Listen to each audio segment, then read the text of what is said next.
and I can I see nothing but good in my past. When I see my history as a child, when I was coming up, y'all can hear me well? Bismillahirrahmanirrahim. Alhamdulillah, Rabbil Alameen. Assalamu alaikum wa rahmatullahi wa barakatuh.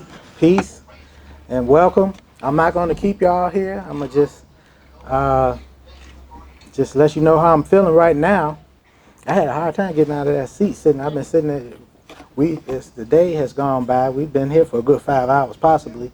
And I enjoyed thoroughly every moment of it. What Imam Alfred took me back to Stony Island with the language and the spirit. But I was a little boy. Little boys, you pick up more on the spirit, or more than the language, and more than the culture. The culture becomes who you are, and he's an encyclopedia of my culture. So I'm getting a lesson or a revisit to what made me who I am. And I enjoy it, and I'm sitting back there trying to keep myself quiet, but my wife sitting next to me. I'm wanting to tell her. I said, see, that's what I was telling you about. I said, it wasn't them. They opened up the mental institute and sent them to where I went to grammar school. But we had every doctor and scientist on earth that deal with them type of people that was coming. So they would send them to us, but we was dealing with them. And we had the best leaders to lead his group of doctors to heal the issues that we didn't know where they was coming. So I had a lot of fun, a lot of joy. We felt loved. The people were sincere. Like you see Brother Alfred speaking, they were sincere and well prepared. The Honorable Elijah Muhammad conditioned their spirit and their minds to handle the circumstances that and I just wish they hadn't dumped so much on my father.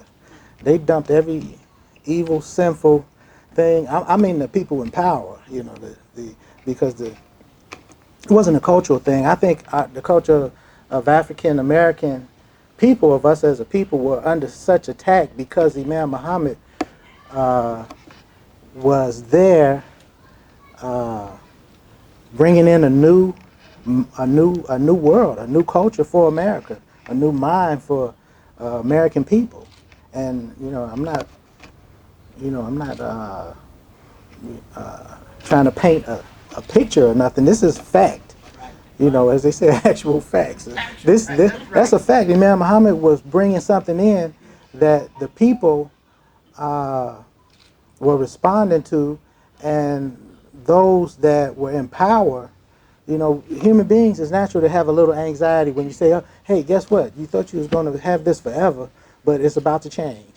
And no matter if this is a good thing, if it's a good thing you may feel you may benefit from, the people, it's always the person that knows where his food, clothes, and shelter, and has his life together, good money in the bank, and a good family, and his situation is good. Those are the people. Allah talks about that, the rich person in the Quran. But those are the people that get the most anxiety when you tell them, hey, something is going to change, even if it's for the better. They say, they want to know how do you know it's going to be better? So, but I think we're at the point now where the vision that Imam had, enough of us have it, and enough of the world public see the change and embrace it and see their role in it, and see their role in seeing it fulfilled, and also bringing those that have anxiety and don't understand what's going on. And what I'm talking, in a clear picture line. But if you just look back in the 70s, you don't have to be educated to see the difference of public and the mindset of the public. And you say, well, how we look back in the 70s? Now, I'm not talking about turning your TV on or go collect some old newspapers or something. Just look at the people, and look at their personalities and their characters, and look at their knowledge base.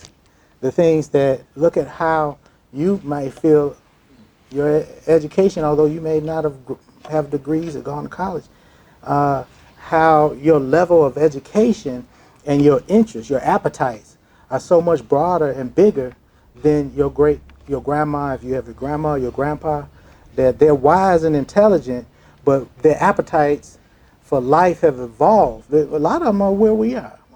You know, that might not be the best example. You may have to go back and look at a cultural report of what was going on. And it's good to revisit the past.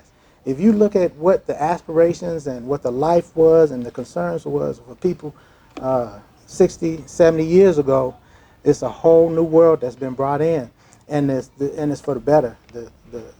Humanity, I like to watch sci-fi, and they talk about how the human being, they see the human being as evolving, and they say, you know, millions of years from now, the human being is going to be a totally different creature. I can see, possibly in less than a couple hundred years, the average human being is already a totally different creature. Intellectually, we've evolved, and when you evolve intellectually, you also evolve physically. That the health and life expectancy of persons is much greater, much greater. So when I look back at those years in grammar school, sitting in the classroom, and we would go out for Dhuhr prayer, and so Imam Mohammed generally he led the prayers, but we got kutbahs on Fridays, and sometime on different days if you were there in the evening. So we would hear the students. We didn't have to listen to Imam on the radio because he was right there, and so we would hear the things he would say, and then later the fourth Sunday hookups, and we would hear what he was teaching and the guidance. He was teaching all of America. That's what a lot of people don't. They see him in the light that they see from reports, newspaper reports, or people reports from about the type of leader Honorable Elijah Muhammad was. Honorable Elijah Muhammad, he was. You know, if I'm wrong, you can correct me, or if not, but this is my perception, that he was more a leader for the black African American people, the poor down and out people. Imam Muhammad was a leader for humanity. And when I say humanity, he was the leader for every man, woman walking the face of earth, not in the human, not just as in the human characteristic, us being all children of Adam, but in their roles, in their cultural roles, in governmental roles, and in societal roles. This was a man that was educated in the history and the life and the current politics of the world. Right. You know, he kept a newspaper in his hand. The television was always on with some news or something. He was always communicating. People were sending him information, newspapers, and calling him on the telephone. He was connected with people all around the world. And and people were sending him newspapers. I remember as a child. Now I wasn't, you know, Allah forgive me, but you know, it is what it is. But I would see newspapers. I probably should have been picking them up, but I would see newspapers from all around the world and articles sometimes. And he was constantly. He got more information in the mail than probably most of us, you know, thumb through on our little smartphones now. So he was a leader. And that Allah blessed with insight, I believe for the times that he was leading us, that he may have been the only one or the only leader with the sensitivities and with that spirit was in that direction where I guess all of the ingredients were right to allow him to lead and be the source with the answer, so that world leaders and other religious people they wouldn't have to follow him or say, hey, I accept this school of thought, I accept what this African American. They didn't judge him. They just knew if they heard Imam Muhammad's voice, and they knew that was a voice they could trust. So more than anything, I believe Allah sent us one in a time where Satan had confused everything and made the world, what was coming out of the world, difficult to trust. Imam Muhammad was that one voice that whether people would admit it publicly or even privately, that most people that had a concern for what truth and what's good for humanity, they knew that if they heard Imam Muhammad's voice, they could listen and they could get something of use and of benefit. So we feel, we feel great. But Imam Alfred, things that make you happy make you sad too, because you thinking to yourself, wow, I'm on earth, I'm not in heaven, so this ain't forever and this ain't always. And then I'm enjoying this, but what about the people that's not enjoying? So that's just me.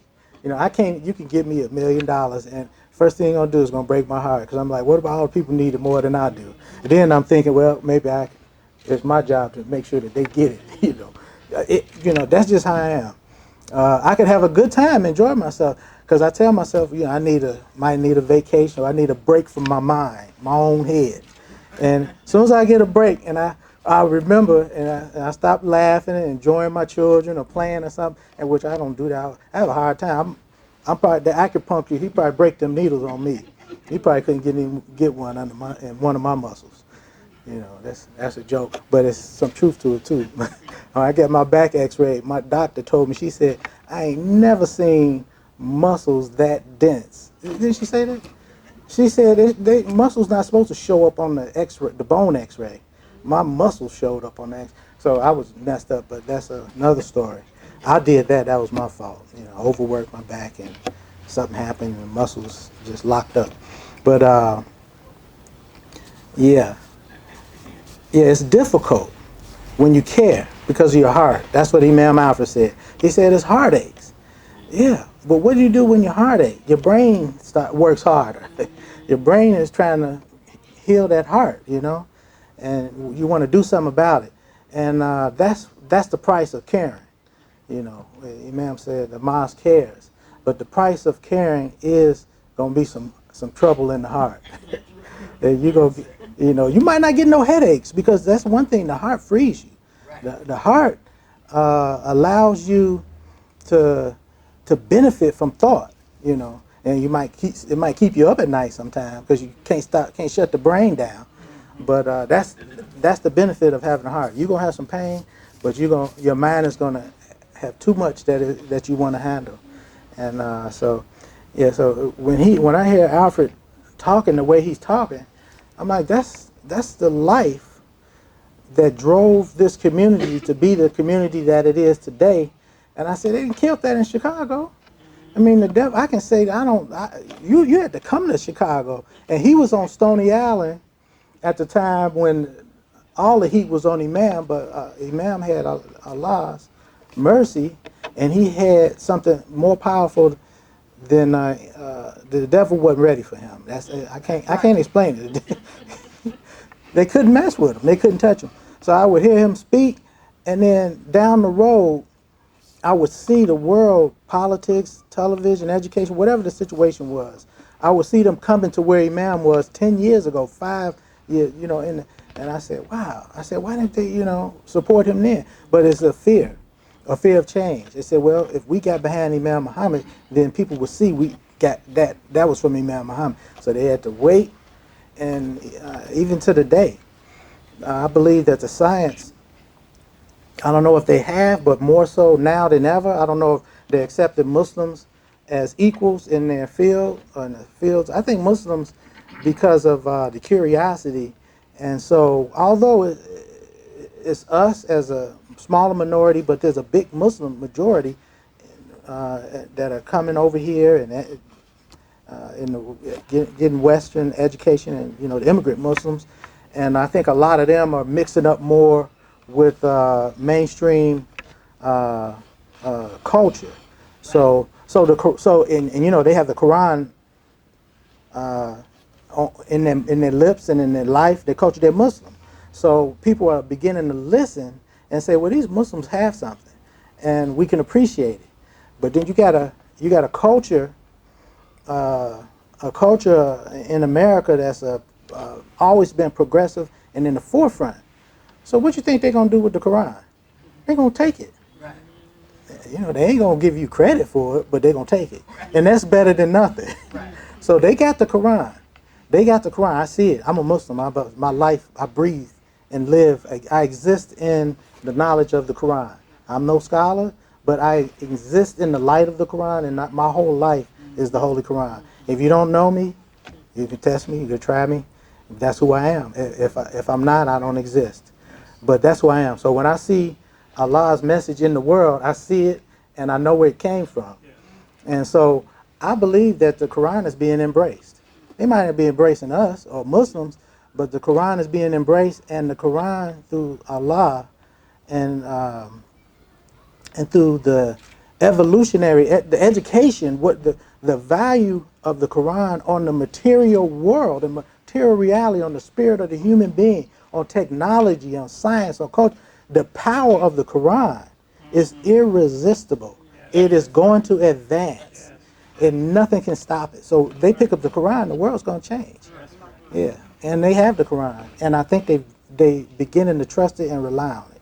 The world, the people that we see in power. So this is a new day. Muslim, Christians, Jews, all the people of the book.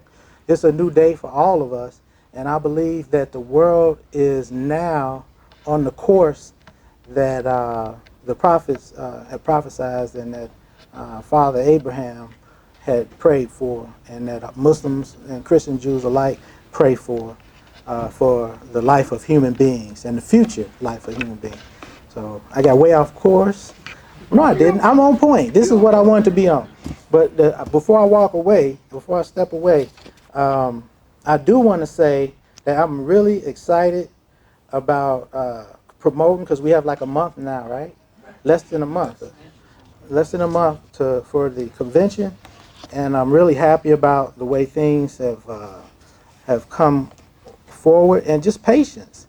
I was thinking about time and how impatient human beings we are in our nature, and I was thinking about without burden and oppression and freedom, which a lot of wealthy people and a lot of people that have separated themselves from things that take them from what their soul wants for them in their life, and they live their life the way they feel that God is guiding them. So time becomes different. It's not a race to pay your bills or to achieve these goals and to respond to environment and things like that.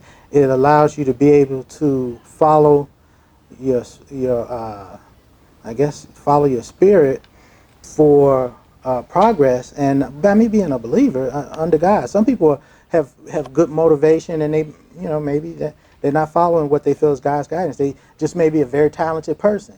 Well, I'm an educator, so I'm driven by this and this, and so they see the result of them taking time to do something. Like anything that's worthwhile is worth spending time. Time is not something we should have anxiety over, unless you punch in the clock, unless you got to work. But time, things that you spend time on and that you care for, care about, and put your all into it, or put the best effort, like Imam was saying, I could hear him saying that, he doesn't like to leave something unless it's 100%. That's how you should be, because your efforts are the result of the time that you put into whatever it is that you're trying to do. So time to, an engineer is a beautiful bridge or skyscraper. It don't matter. They say, well, that man been drawing it. When I knew him in high school, he was drawing a bridge. And here it is 50 years later, and he trying to get funds for this bridge he had. But when the bridge is complete, he said it was worth every minute, every hour, every sleepless night, that I built this bridge, and I'm proud of it, and nobody knows it like I know it, And even maybe a cook or a baker, he might throw you out the kitchen, say, don't even come in here and say nothing to me till I get finished baking this cake. When you smell the food, then still don't come. I'm going to call you when it's time, So that's what time is. Time is the result of what you accomplish, your accomplishments, So that's the true, I believe that's the true value of time. And that's why it's so important that Muslims spend our time wisely and with the guidance of Allah, what Allah wants us to do. And Satan seeks to distract us so that our time is wasted or overoccupied. So how we spend our time is more important. The level of consciousness or your taqwa before Allah If what you're doing pleases Allah, success is almost promised. So the businessman, like Imam Alfred was speaking about, I agree with him 100%. Like he shouldn't be looking for a job. He should be looking for how to maximize his efforts as a creative being, as an intellect, and as a producer. And if it ain't nothing but, I walk down the street and I saw something that disturbed my peace, you should be happy in that peace at all times and everywhere. And so what I'm going to do next time, if it's people, some people are more people and some people are more hands-on material things. If it's material, a lot of people might call it crazy. I cut branches on my trees when my first set of children years ago, and I noticed the house, you could see it was more beautiful. These big huge old oak, not oak, they were maple trees in front of my house. And then I noticed the sunlight was getting in there. The house looked better. My house shined where everybody else's house was in shade 24/7. My house lit up when the sun set. It almost like the sun was setting on my house. It was weird. The grass was green. It was growing. So you know what I did? I went across the street and started helping. It was a guy, he did it for a living, so I didn't ask for money. I assisted him, and we started cutting the other trees. And the next thing you know, the city came in and cut the whole neighborhood. Allah's my witness. Didn't nobody raise their I called it raising the canopy, because it's like an umbrella that droops over, and you drive a truck under it, the branches is hitting the truck and everything. So we raised it above the roof level of the houses.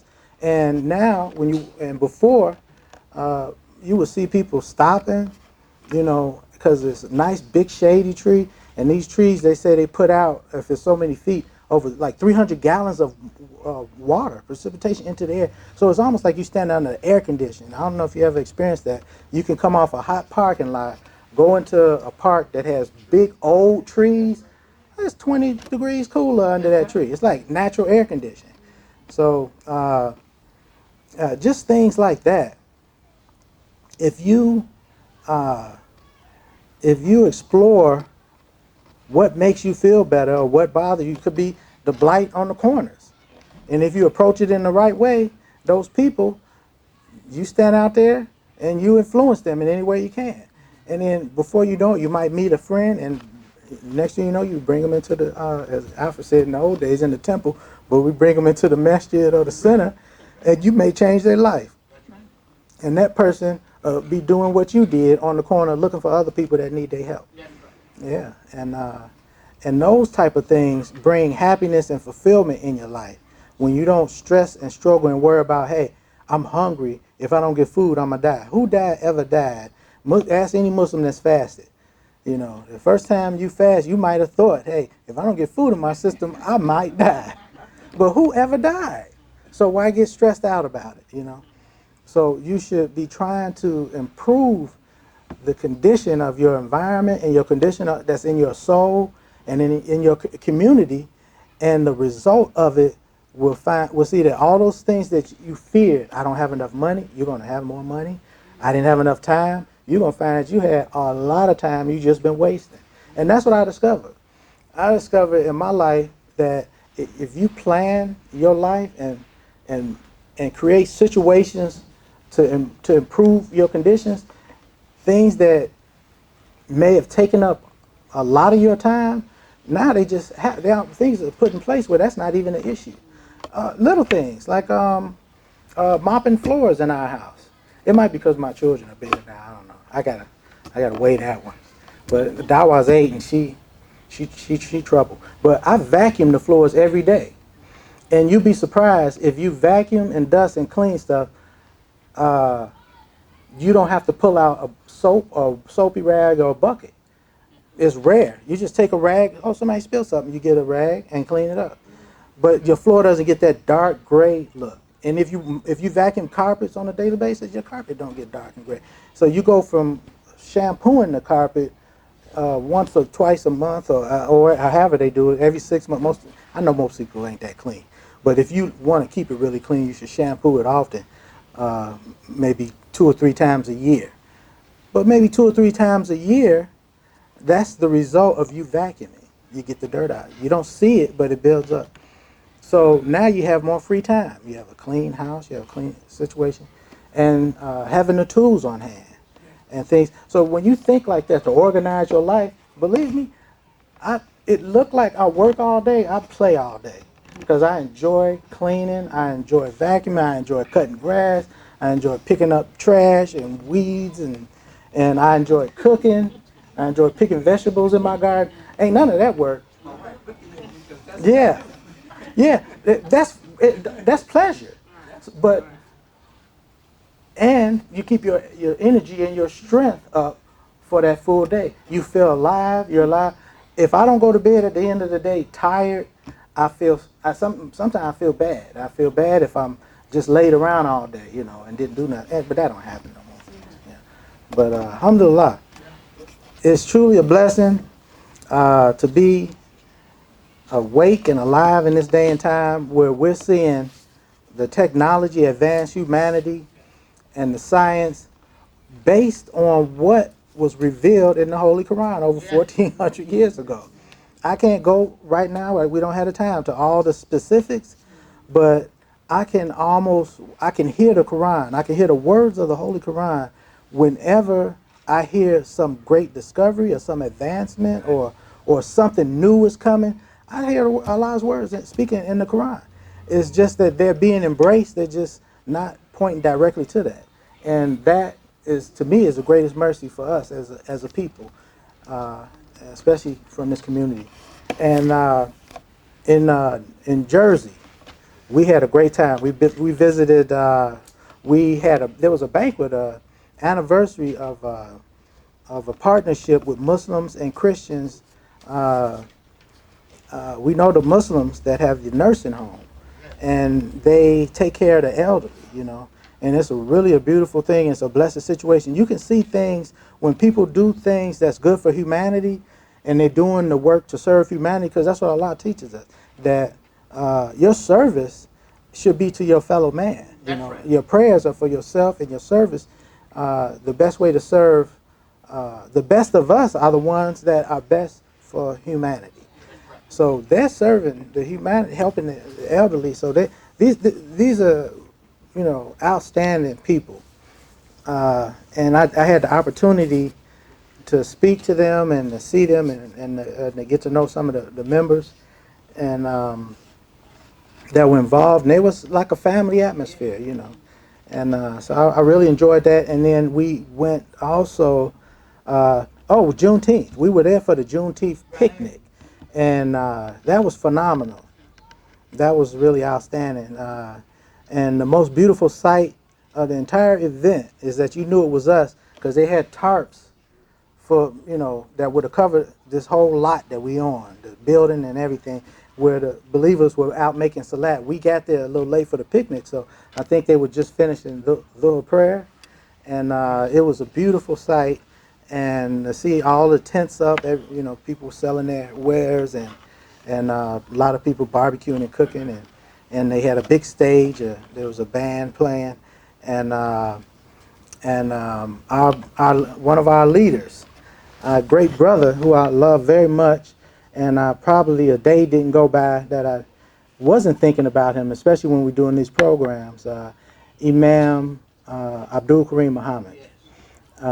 He was looking good. I see him because we went to the convention. The convention has been in Jersey. He was there last year, so I saw him last year. But he's back helping organize. Right. He's a great organizer, and he's a great leader. And he has a really, really big, sincere heart, a beautiful heart that you can't really explain it unless you meet him. When you meet him, then you get to know him, And he apologized to me. We had a little private conversation about him. I had said it before. I don't think he heard me before. I told him, I said, man, when you coming back?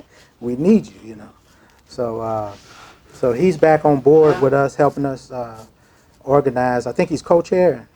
He's co-chairing the convention this year. And, he apologized. He said, I get emotional sometimes. I said, there's nothing wrong with that. I said, I'm emotional too. I just had it. Because I don't like to see my enemies happy, So I try not to shed a tear if I can help it. Yeah, unless it's joy, But Alhamdulillah. But he was happy. I was happy, and I think that was the biggest thing that came out of that. That the Juneteenth visit was the I forget the name they use, but they call it it's the Shura. They call themselves the Council of Imams. That nothing but positive responses, and I believe some of them were there at the Juneteenth. Some of the imams were there, and everybody was happy and peaceful, and we're all on board for the community, for the sake of the future of our community, and enjoying the life that I believe Allah has in store for us as a united community, a close community, because we're family. We always been family, and it's Satan that comes in that creates the distractions and the confusions for as long as he can, until somebody pulls the cover off of him and then he flees. So I think this is a time for us, for now, that I don't even see what the issues were in the first place. So there's no healing.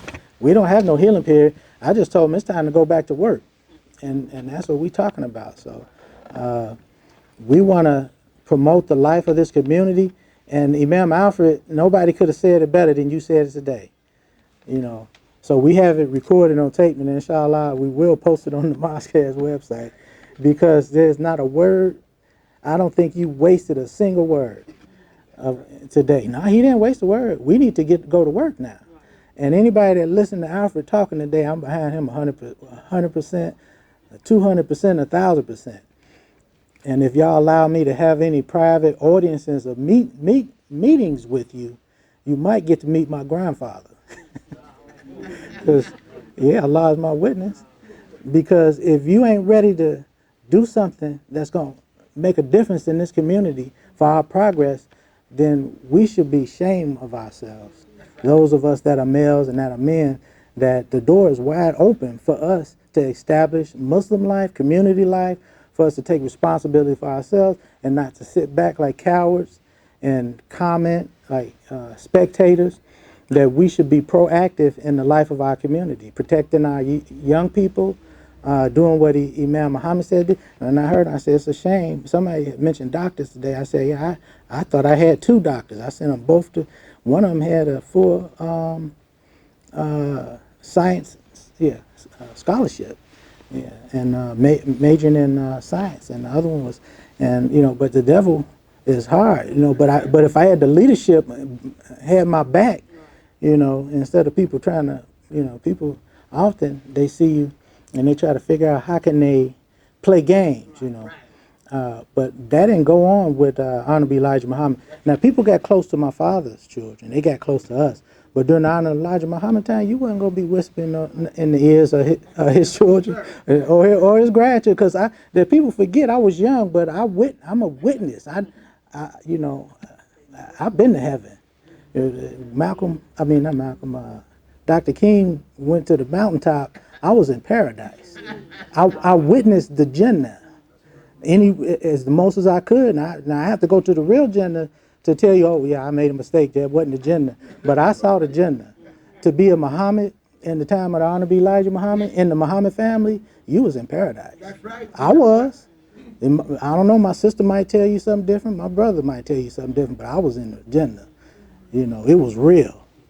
It was everything I saw was what the world could promise was unimaginable, Yeah, my buddies I hung out with on the block and played in the dirt at the dead end of our street, their grandpa didn't have a jet plane or army or clothing stores, manufacturing, and what else he had? Everything, bakeries. Didn't own the whole street.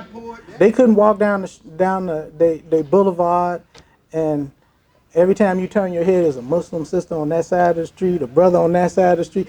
For miles across the whole south side. All I saw was the Muslims. We didn't dress like everybody else. So it looked like we owned the whole south side. And I had a man tell me he wasn't a Muslim. He said, your granddad owned the whole south side. And then I grew up and they told me, they said, But that neighborhood where you live, I felt so proud in because it was more affluent black people on the south side of Chicago at that time than it was anywhere else in the country. The most black, they actually used the word in a report, black millionaires. Yeah. Yeah, and they said your granddad owned 40 houses right there in that little area you live. Pill, pill. Yeah, well, I guess that's all Pill Hill. Yeah, yeah. That's right. And so you couldn't tell me I wasn't in heaven, you know. And when we walked out the house, crime wasn't an issue because there was a brother with a 357 Magnum sitting in the car on the curb with the windows down talking to the kids. And he didn't have to pull that gun because he was a martial arts expert. And he had a partner in the alley behind the house. And I don't know what he was packing, but they probably had a shotgun in the trunk. I saw the shotgun that what's his name had. You know, so we didn't worry about no bad people, you know. And I'm not saying that I was too young to really even appreciate that, but that knowledge is there for a reason. Why did Allah give me that knowledge of that? Because it's just an example. I'm an example. I'm a witness for African American people that if you do good, you love each other, you trust each other, you work together, that you can raise a child amongst you from your own loins that'll have a life probably better than the one that I had and have. I still benefit from that. You know, a lot of people don't like me to this day because they think that Allah blessed me, gave me something that I shouldn't have. Because no, Allah gave me what He promised. That's right. Humanity. And He promised for all people. And He promises to you too. But you have to be willing to sacrifice and to do what the pioneers in our community did. And a lot of them. And to show the example of faith that my parents showed and that the pioneers that raised me, some of y'all in this room, the faith that they showed to allow me to where I love you more and I trust you enough not to be pulled off the path or pulled away from the shaitan and have my life destroyed and my good future that Allah promised me to destroy. I'm here because I trust you. Yeah, and I believe there's a lot of us that are here because they trust this community, they trust their good parents, we here for that reason. And we have enjoyed good lives and continue to enjoy good lives and continue to be beacons of hope and strength in our communities. You know, because I know I am. You know, I'm not arrogant for it. I'm not big-headed. I don't feel nothing because I know in a blink of an eye, Allah can show me and I can look like ridiculous and look like a fool in a second. In a second, Allah say, no, that's wrong. No, that ain't what you thinking. That's wrong. You're going wrong. But I'm the type of person when Allah show me wrong, I don't think, I don't respond. You going the wrong direction. I'm not one of those person. Oh, give me the map. I just turn around and go. I change direction. You know, I hear and I obey. I don't question. And if somebody say, hey man, you was going the right way, and I turn back and go the other way. You know, I'm not a person that doubts that Allah's hand is in everything that I do. And Allah's mercy is always there. Allah's help is always there. I never get despondent. I never get dishope. And people, I feel compassion and sympathetic for them when they try to test. You know, because whenever people think that, well, don't nothing bother him or what, let's go test. Let's see if I can. Let's see if I can give him something or see. But at my age, I'm 51 now, that I find that less and less. When you get maturity, you start looking maturity and people treat you with respect. And I think Allah intended that way. Young people should be tested. Young people should be tried because how do you know what help they need if you don't test them? So young people don't understand it. You won't know that. Young people, y'all don't know that. You just think older people are, you know, like kind of pains in the backside, you know.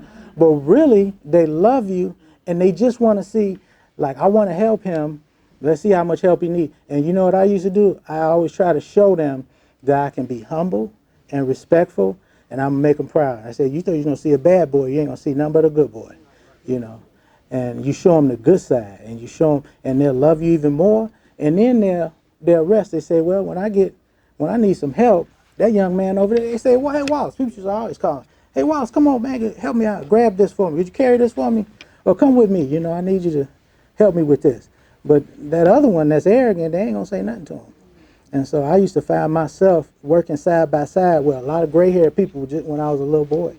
And I enjoyed it, and I learned so much. And I knew what they were doing was preparing the future, although we don't know what our future is going to be. But none of us want to go to our grave and not know that our children, our grandchildren, that the world is not in good hands. Yeah, so really, like that pioneer told me, she said, oh no, it was a male, and he passed away some time ago. He said that the devil, Satan ain't after me and you. And I was pushing my boys, they grown men now, in a stroller, in a double stroller, and I had them, and they were babies in diapers. And he said, you know what the devil want? He pointed in that basket. He said, that's who the devil want, because that's who he can get. If we don't take care of them, that's who he can get. That's who the shaitan can manipulate, and that's his most valuable asset, is a sincere, honest to God fool that he can just lead to and fro. And we got a whole lot of them. And you know why? Because they didn't have no daddies or no guidance. They didn't have a loving, strong person, an example to follow. So they follow the world, and it really ain't the real world. It's the deception that the devil put out there for us. You know, yeah. This is a young man that they mentioned, brought from Gary. What's your name? Matthew. I can see him. He's standing in the back of the room looking at me. He's got a child on the way. About how many? It's your first child? First child? Can you come over here? You ain't got to cut. He ain't go. Yeah. He's standing in the back room looking at me. Either I got to come back there. This Matthew, you said? Yes. Yeah, Matthew. This young man he's going to be a great father. I can see it. He is going to be a great father, and he's going to raise his child, male or female, whatever it is, to be a very productive citizen and member of our society. Because God blessed him. You know how I know? Whether he know it or not. God bless. Look how handsome he is. This young man is handsome, and he's here. Most young men, the devil got his age, and as handsome as the devil already got him. I wouldn't say most of them, but a lot of them, the devil already got him. Because he done discovered, unless he's slow, he done discovered there's power in being handsome in this world and this society. But his power is going to be an example. I believe that. I believe it about you, Matthew. And he's got the name Matthew, who was one of the main and good disciples under Esau. Oh yeah, he's going to do a lot of good, but God is going to make it easy for him, because one thing about a person having a track that attracts people, it makes you think, because I had people, just because of my namesake, I ain't saying I look any kind of way, but just because of my namesake, people are attracted to me. And you can tell when people have an interest in you. So it makes you look and listen, because your self-preservation, your protection. So you've been protecting yourself your whole life by using this, right? Yeah, that's why you're here. Yeah, see? So he know a lot. He ain't no fool, and he ain't going to be no sucker either.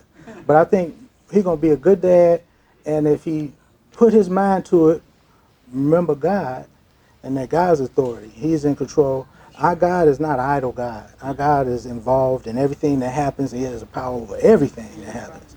So your God that leads you is going to also protect you and guide you. And he's going to get you, because his word is true. What he promises the human being, what you want in your soul, if it's good, he's going to give it to you. Yep.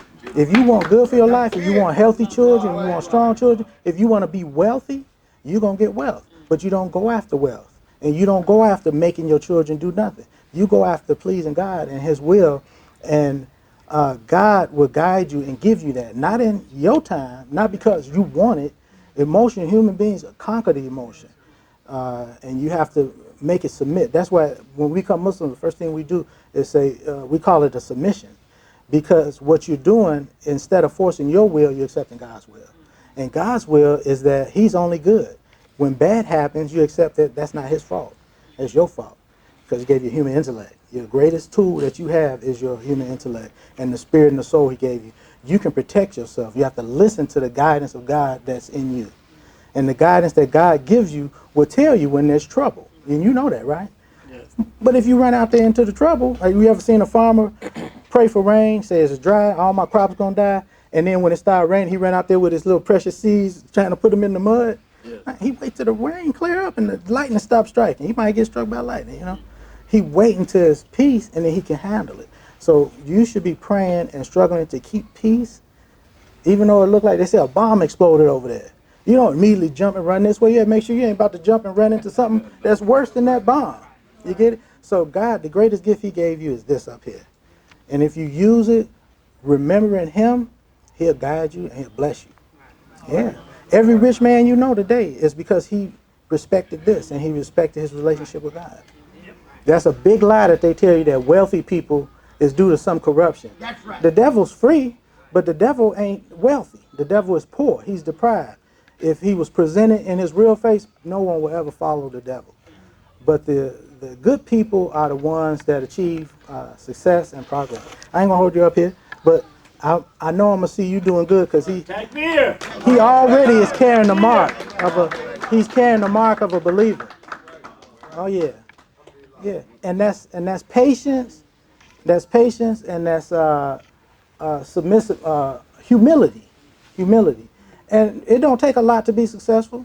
And that's why we have to watch the young people. You watch the young people for the one that shows a weakness, where you see him doing wrong and don't look like he have a conscience to check the wrong he's doing. He look like he don't care. And a lot of times God will put you through a difficult situation. He put you through a fire to teach you and to educate you. You might say, yeah, well, he don't know me. He see me. And he don't know I've been through some stuff. You know, a lot of times God teach you that to slow you down. So instead of running headlong into the fire, you kind of, all your five senses. He didn't give you five senses to use one. He gave you five senses so you can use them all. And when you can use them all together and they working for you with your soul and your spirit, that's when you can walk anywhere, you know. You know, like some people say, well, I got myself together. I can go in any neighborhood, anytime. I ain't scared of nothing. But what about your intellect?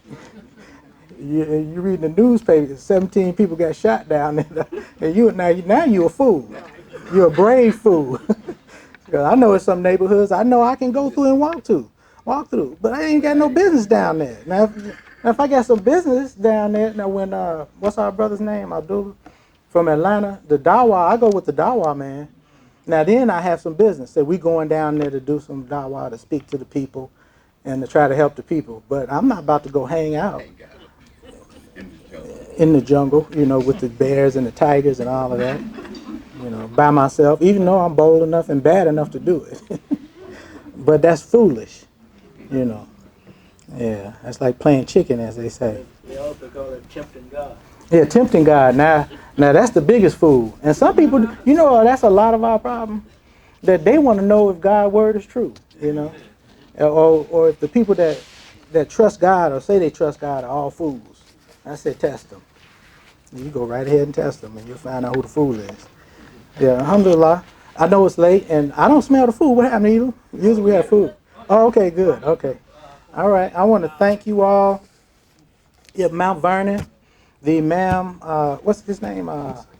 Musa. Imam Musa. We want to thank him for having us there when we were there, and we hope to see the community at our 30th annual Muslim convention, inshallah. And we believe it's going to be great, and I support you. I'm glad I heard it from your mouth. The panel situation, that's a much better situation. But if some people have breakouts or whatever, but we should encourage the committees that when there any opportunity to get like-natured forums in the same room, everybody would have their equal time. Or maybe if a person said, well, I need a half hour out, maybe we'll make it all day. And then you can get your hour, he can get his hour, and they can get his hour. But the panel situation, the togetherness, I think, is more progressive than one man in a room with his followers and trying to see, can he make that room bigger today than he did last year, you know. Yeah.